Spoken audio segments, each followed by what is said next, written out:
నమస్కారం city news కి స్వాగతం. పాతగుంటూరు గొట్టాల రోడ్డు వెంకటరమణ థియేటర్ దగ్గర 90 లక్షల వ్యయంతో నూతనంగా సీసీ రోడ్డు నిర్మాణానికి ఎమ్మెల్యే నసీర్ అహ్మద్ శంకుస్థాపన చేశారు. అనంతరం ఎమ్మెల్యే మీడియాతో మాట్లాడారు. తూర్పు నియోజకవర్గ ప్రజలకు కావాల్సిన మౌలిక వస్తువుల కల్పనే లక్ష్యంగా పనిచేస్తున్నామని తెలిపారు. తూర్పు నియోజకవర్గంలో సుమారుగా 34 కోట్ల వ్యయంతో పలు అభివృద్ధి కార్యక్రమాలు చేశామన్నారు. గత వైసీపీ ప్రభుత్వం హయాంలో ఈ ప్రాంతంలో ఒక్క తట్టమట్టి కూడా వేయలేదని ఆరోపించారు. మంచి చేస్తున్న కూటమి ప్రభుత్వానికి ప్రజలు అండగా నిలవాలని కోరారు. ఈ కార్యక్రమంలో మాజీ కార్పొరేటర్ అశోక్, అల్లంబాజీ, వంశీ తదితరులు పాల్గొన్నారు. 2 సంవత్సరాల్లో పెద్ద ఎత్తున మౌలిక వసతులు అభివృద్ధి చేసేటువంటి కార్యక్రమానికి శ్రీకారం చుట్టి ముందుగా ఈ ప్రాంతానికి సంబంధించినటువంటి నందివెలుగు ఓవర్ బ్రిడ్జ్ గత 5 సంవత్సరాలుగా ఒక తట్టమట్టి కూడా వేయలేనటువంటి దౌర్భాగ్య పరిస్థితిలో గత ప్రభుత్వం ఉంటే ఈ ప్రభుత్వం ఏర్పడినటువంటి 2 సంవత్సరాల్లో 70% పనులని పూర్తి చేయడం జరిగింది.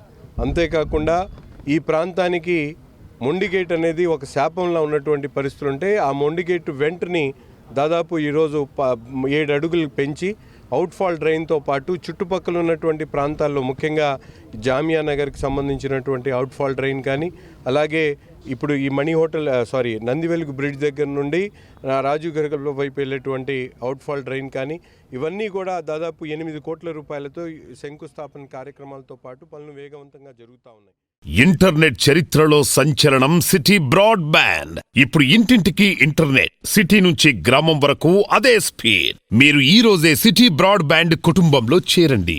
అత్యున్నత స్థాయి కార్పొరేట్ వైద్య సేవలు ఇప్పుడు అందరికీ అందుబాటులో. అత్యాధునిక పరికరాలతో అత్యున్నత స్థాయి వైద్య సేవలు అందిస్తున్న హాస్పిటల్ ఆంధ్ర ప్రైమ్ హాస్పిటల్. 25 సంవత్సరాలుగా గౌతమి గ్రూప్ ఆఫ్ ఇన్స్టిట్యూషన్స్ వారిచే నడపబడుతున్న సంస్థ. స్థాపించిన మొదటి సంవత్సరం నుండి 95% ఫలితాలు సాధిస్తున్న విద్యా సంస్థ Sri Gautami degree and PG college. Brindavan gardens road విస్తరణ పనులు ముమ్మరంగా జరుగుతున్నాయి. నగర సుందరీకరణలో భాగంగా హనుమయ్య కంపెనీ నుంచి గార్డెన్స్ వరకు రోడ్డు విస్తరణ పనులు కార్పొరేషన్ అధికారులు చేపట్టారు.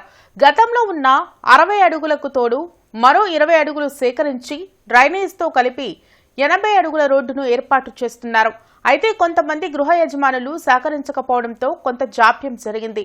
కానీ కేంద్ర సహాయ మంత్రి పెమ్మసాని చంద్రశేఖర్ చొరవతో స్థలాలు ఇచ్చేందుకు గృహ యజమానులు సిద్ధపడ్డారు. ఈ క్రమంలోనే ఈ నెల 15 నాటికి పట్టణ ప్రణాళిక విభాగం నుండి పూర్తి క్లియరెన్స్ చేసి డ్రైన్స్, రోడ్ నిర్మాణాలకు మార్కింగ్ ఇవ్వాలని నగర కమిషనర్ కె మయూర్ అశోక్ పట్టణ ప్రణాళిక అధికారులను ఆదేశించారు.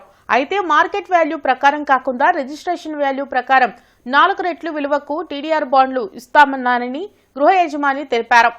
రోడ్లు అభివృద్ధి చేయడం వలన ఎంతో సౌకర్యవంతంగా ఉంటుందన్నారు. దానికి ఒక గజానికి 4 బాండ్స్ వస్తాయంటే ఇంక్లూడింగ్ దాట్. ఇక్కడున్న మార్కెట్ ప్రైస్తో పోలిస్తే ఇచ్చేటువంటి గవర్నమెంట్ వాల్యూ తక్కువే. అయినప్పటికీ డెవలప్మెంట్ కోసం మేమందరం కూడా మనస్ఫూర్తిగానే ఇస్తున్నాం. 35 to 40% ఉందని అంటున్నారు బాండ్స్ వాల్యూ. సో దాని గురించి పెద్ద మేము ఆలోచించట్లేదు. కానీ ఇది రోడ్డు ట్రాఫిక్ అది పెరిగింది కనుక ఇచ్చే ఉద్దేశంతోనే. మొత్తం ఎన్ని అడుగులు రోడ్డుకి తీసుకుంటున్నారు సార్? మాది 10 అడుగులు తీసుకుంటున్నారండి. ఇటు 10 అడుగులు, అటు 10 అడుగులు. ఓవరాల్గా రోడ్డు ఎన్ని అడుగులు ఇస్తున్నారు?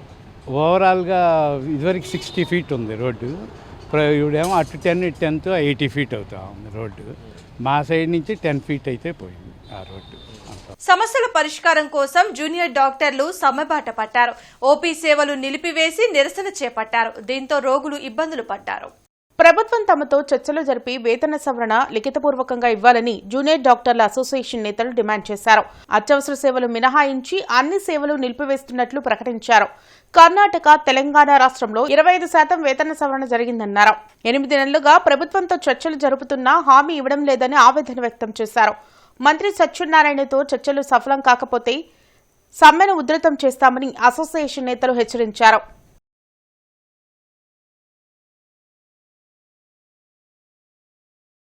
పెమ్మసాని చంద్రశేఖర్ పై ఏఐలో వ్యంగ్య చిత్రం క్రియేట్ చేసి ఇన్స్టాగ్రామ్ లో పెట్టానే కానీ ఆయన్ను కించపరిచే ఉద్దేశం తనకు లేదని మాజీ మంత్రి అంబటి రాంబాబు తెలిపారు.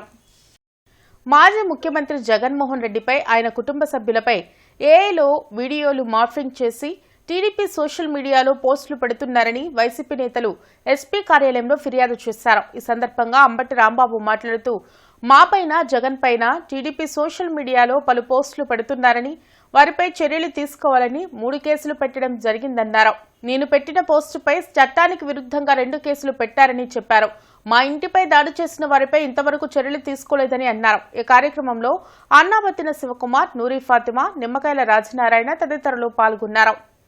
దీని మీద నా మీద కేసు కట్టారు. నేను ఎందుకు ఈ పోస్ట్ చేశానంటే నా ఇంటి మీద జరిగిన దాడిలో ప్రధానమైన కుట్రదారుడు కేంద్ర మంత్రి పెమ్మసాని చంద్రశేఖర్ అని, అది జరిగే రోజున కూడా ముందుగానే ఆయన ఒక ప్రెస్ మీట్లో అంబటి రాంబాబు గారికి 24 గంటల్లో సినిమా చూపిస్తానని చెప్పినటువంటివి కూడా మీరందరూ చూశారు. ఆ తర్వాత నా మీద దాడి జరిగింది. నా మీద దాడి జరిగిన వారి మీద ఒక్కరి మీద కూడా యాక్షన్ తీసుకోలేదు ఇంతవరకు. పెమ్మసాని చంద్రశేఖర్ గారు రక్షణలో ఉన్నారు వాళ్ళు. కాబట్టి అయ్యా పెమ్మసాని చంద్రశేఖర్ గారు, మీరు కేంద్ర మంత్రిగా వాళ్ళు ఉంటే ఉండొచ్చు, కానీ మాకు కూడా ఒక రోజు వస్తుంది, చట్టం పని చట్టం చేస్తుంది, ఆ రోజున మిమ్మల్ని కూడా శిక్షించబడతారు, మీరు ఏ స్థాయిలో ఉన్నా భారత గడ్డ మీద అని చెప్పేందుకు నేను ఏ కార్టూన్తో నేను ఇది నా దానిలో పోస్ట్ చేశాను. గుంటూరు నల్లపాడు పరిధిలోని వైఫై గెస్ట్ హౌస్ లో పేకాట శిబిరంపై టాస్క్ ఫోర్స్ పోలీసులు దాడి చేశారు. పేకాట ఆడుతున్న 28 మందిని అదుపులోకి తీసుకున్నారు. వారి వద్ద నుండి 23,77,000 నగదు, 27 సెల్ ఫోన్లు, బైక్లు స్వాధీనం చేసుకున్నారు. ఆర్గనైజర్ గుడివాడికి చెందిన నాగరాజు, ఈశ్వర్రావు, గుంటూరుకు చెందిన ఫణితో పాటు మొత్తం 28 మందిని నల్లపాడు పోలీసులకు అప్పగించారు. జూదం, పేకాట వంటి అసాంఘిక కార్యకలాపాలకు పాల్పడితే కఠిన చర్యలు తీసుకుంటామని పోలీసులు హెచ్చరించారు. 23 లక్షల నగదు, కొన్ని సెల్ ఫోన్లు వారి వద్ద నుంచి సీజ్ చేయడం జరిగింది. వీళ్ళని ఆర్గనైజింగ్ చేస్తున్నటువంటి ఈశ్వర్, అతని అసిస్టెంట్ అయినటువంటి నాగరాజు మరియు ఫనీ అనేటువంటి వ్యక్తులు ఈ పేకాట సహకరిస్తున్నట్టుగా తెలిసింది. ఎవరైనా సరే ఇలాంటి చట్ట వ్యతిరేకమైనటువంటి కార్యక్రమాలకు పాల్పడితే కఠినమైన చర్యలు తీసుకొని చట్టపరంగా శిక్షింపబడతామని చెప్పి తెలియజేయడం. వీరు ప్రకాశం, కృష్ణా, నూజివీడు తదితర ప్రాంతాల నుంచి వచ్చి ఈ ఆట ఆడుతూ పట్టుబడినట్టుగా తెలిసింది.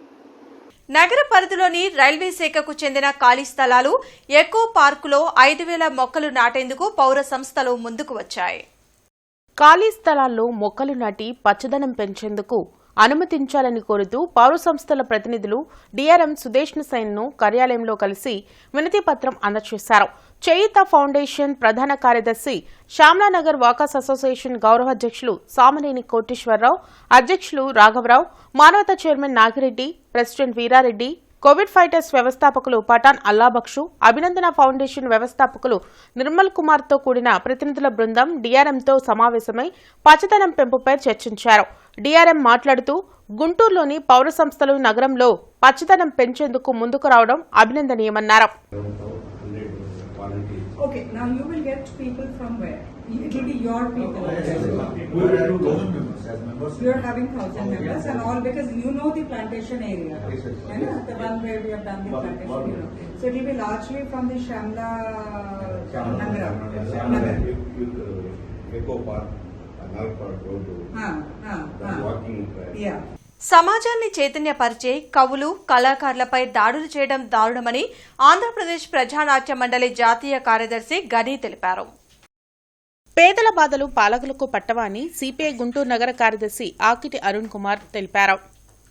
సిపిఐ గుంటూరు నగర సమితి ఆధ్వర్యంలో గుంటూరు నగరంలో ప్రారంభమైన పాదయాత్రలు 6వ రోజు సుద్దపల్లి డొంక ప్రాంతంలో రైతు నగర్లో ఆంధ్రప్రదేశ్ ప్రజానాట్య మండలి జాతీయ కార్యదర్శి కామ్రేడ్ గని ప్రారంభించారు. ఈ సందర్భంగా వారు మాట్లాడుతూ సమాజంలో జరిగే ఎటువంటి చెడుకు వ్యతిరేకంగా సమాజ హితాన్ని కోరుతూ ప్రజల్ని చైతన్యపరిచే అటువంటి కవులు, కళాకారులు, రచయితలపై దాడులు చేస్తున్న మతోన్మాద మూకలపై ప్రభుత్వాలు కఠిన చర్యలు తీసుకోవాలని వారు డిమాండ్ చేశారు.